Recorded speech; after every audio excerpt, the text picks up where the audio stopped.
Hello, you out there. Let's start with Carl Denninger and talking about Krugman. Krugman, time for a skull fucking. Why he couldn't just say, write that, I don't know. Probably something to do with search engines or something.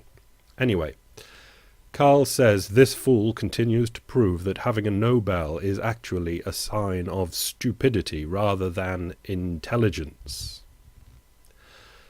Paul Krugman had written in the New York Times, in 2011 as in 2010, America was in a technical recovery but continued to suffer from disastrously high unemployment. And through most of 2011, as in 2010, almost all the conversation in Washington was about something else, the allegedly urgent issue of reducing the budget deficit. Paulie thinks that the unemployment should be a higher priority than reducing the budget deficit. Denninger does not agree. Oh, you mean you found a way to repeal the laws of mathematics? You mean exponential curves really don't run away from each other in a hyperbolic blow-off in each and every case? And that this outcome isn't guaranteed by literal middle school mathematics? Well, I'll be damned. Classic Carl Denninger. Later in the article we get, so let's see if I can put this into stark relief from Niceville, Florida. There is this general economic principle called a balance sheet. It's called that because, surprise, surprise, it's always balances. For every debit there is a credit, you know. Now, here's what Krugman says. First, families have to pay back their debt. Governments don't. All they need to do is ensure that debt grows more slowly than their tax base. The debt from World War II was never repaid. It just became increasingly irrelevant as the US economy grew, and with it the income subject to taxation. And Denninger says, oh well, how's that worked out in point of fact? And later we get this. Remember my wee chart, Carl's favourite chart? He even says it. You know, my favourite one. Let's look at how things have been in the economy as a whole over the last 30 years. Oh, darn. Sarcasm, sarcasm. Up until the crash, there was not one single 3-month period where GDP output, that's what Krugman was talking about, grew faster than outstanding debt did in the economy as a whole.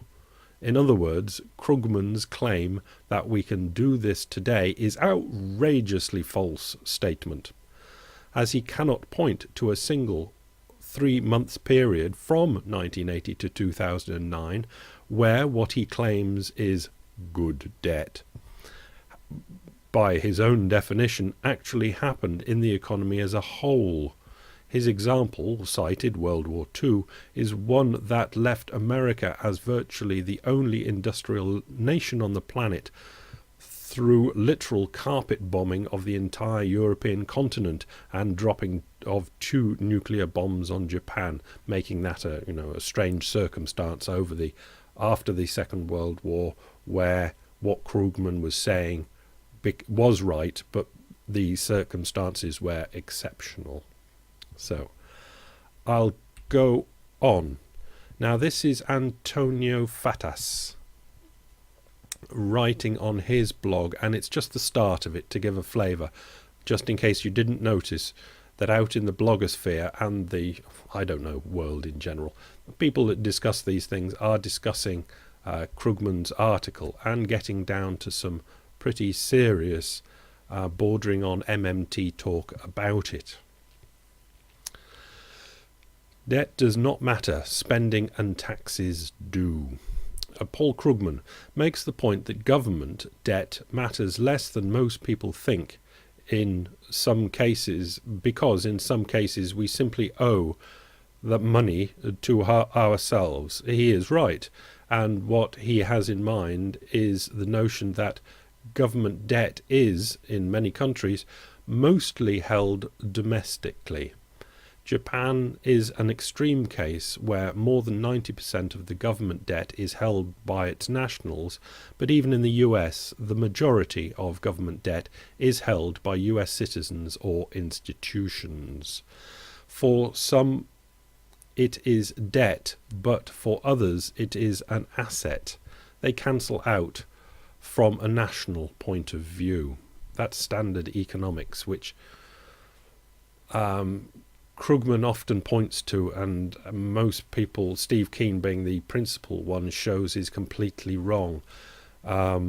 His point that Krugman's point would be that it doesn't matter how much the private citizenry are in debt, because whoever they're in debt to have extra buying power with that debt, and it's just a swapping around of time. Well, let's not go into it. We can think of an extreme case where government bonds are held by all taxpayers in proportion to their income in a way that mimics tax rates. In that case, government debt is not imposing a future burden on anyone. It simply cancels out with the assets that all investors and taxpayers have. Now, all I've put this up to show is there's a different angle of what Krugman was saying. It's not as simple as Denninger was talking about it. And if you read the Fatas article, it comes at it from a different way. It gives more perspective to it. Now, Alea has put up this quote from FDR, Radio Speech 1932. Let us have the courage to stop borrowing to meet continuing deficits. Revenues must cover expenditures by one means or another. Any government, like any family, can, for a year, spend a little more than it earns, but you know and I know that a continuation of that habit means the poorhouse. Okay. Now what Alea is pressing is the same as Denninger is pressing, that there are balance sheet restraints on this thing. Okay, now I'll just pop up these. That was Alea's latest post. He generally only does short posts. The one before that was ECB reserve ratio. The one before that was the ECB Eltro Target 2, where he's done some working out on a piece of yellow paper showing how, it's interesting enough actually, how the banks used to lend to each other, but now it goes via the central banks, but the effect is the same. And you can see it's Bundesbank, Bank of Italy, and it's assets liabilities, line, cross, assets liabilities, line, cross, asset liabilities. His post before that was the ECB Eltro, before and after. This is the lending facility. And you can see before Eltro, you've got Bank A, Bank B, cross, assets, liabilities, below, after Eltro, assets, liabilities, Bank A, assets, liabilities, Bank B, balance sheet, balance sheet, balance sheet. Okay. On Mark Thomas' blog discussing Krugman's post in the New York Times, RJS commented thus: as I pointed out on PK's blog, Paul Krugman's blog, we need a different word for notes and bonds issued by a sovereign government other than debt.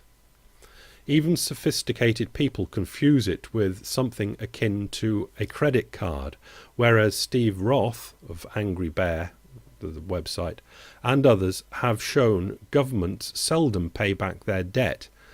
The nature of a government issue is closer to creating needed money than it is to what the public and the airhead Congress critters think of as debt. Obviously, Obama suffers from the same delusion, saying that the government is like a household and should also tighten its belt when times are tough, And the mistake they're all making is what's costing us the prolonged and deep recession. And again, as long as your mind is closed on the fact that the government's books should be run like yours and my books and by like Walmart's books, then you are trapped in this narrow thinking, and it's all balance sheet thinking. And you've got to think to yourself, well, balance sheet is excellent way of working household accounts. It lets you know how you're doing in the world to play that game. It's perfect for Walmart to know how it's doing with the products coming in, the wages being paid out, profit, the income coming in, to see if it's making a profit or not. It's marvelous. But why do governments have to play that game? Before 1971, to a greater extent they did because of the gold window, even more so in the real gold standard. But after 1971, why do they have to do it anymore? You say, well, it works for households, it works for businesses, then it should work for government. Really? Why should it work for government? And it opens up so many questions that need answering, not just saying balance sheet, balance sheet, balance sheet, balance sheet, balance sheet. That really doesn't cut it anymore. More intelligent thinking has to be done.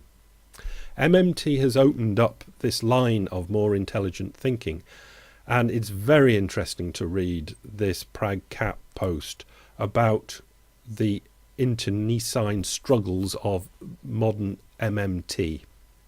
I'll read this and see if it needs explaining. But the most interesting point that arises from all this is the clear evolution of the theory, something which is an excellent development whether you are in favour of the JG or not. Now, JG is jobs guarantee.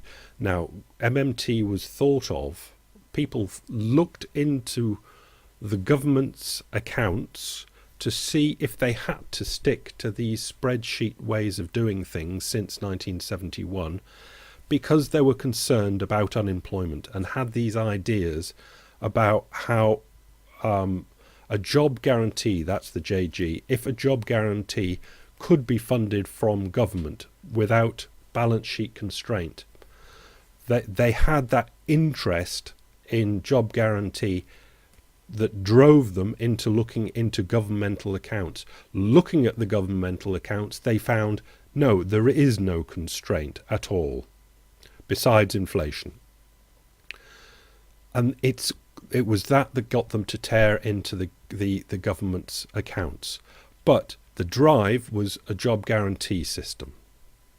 Now, this is Scott Fulwiler that's going to... Yeah, Scott Fulwiler posted an excellent comment to a reader on another site. Where MMT or neo-chartalism goes is not up to Bill, and that'll be Bill Mitchell, or any other specific person, as the Keynesians proved. In other words, Keynes came up with things, he wrote things which were either right or wrong, and then other people used them, adapted them. Bill Mitchell, one of the first people to get into MMT, got into this, looking at the government's accounts, because he fancied the idea of a job guarantee system. By putting MMT out into the blog world and getting our wish of having a following, don't knock it for that, eh? The consequence is that we don't have control over the path it takes. We can do research and hope to influence that path, but it's no longer ours exclusively. We could have kept tighter control if we had chosen to continue to work on the fringes and remain almost completely unknown. So, going forward, and perhaps even now, whether the JG is required, part of MMT, is not for us to decide, even as it certainly is essential to previous academic MMT literature. Such are the costs of gaining popularity and having others jump on board. I personally prefer this reality to the alternative path of remaining obscure. So hopefully from that presentation you've understood what I was trying to get at here. And if you haven't, you haven't. Well, I'll try again tomorrow. Bye.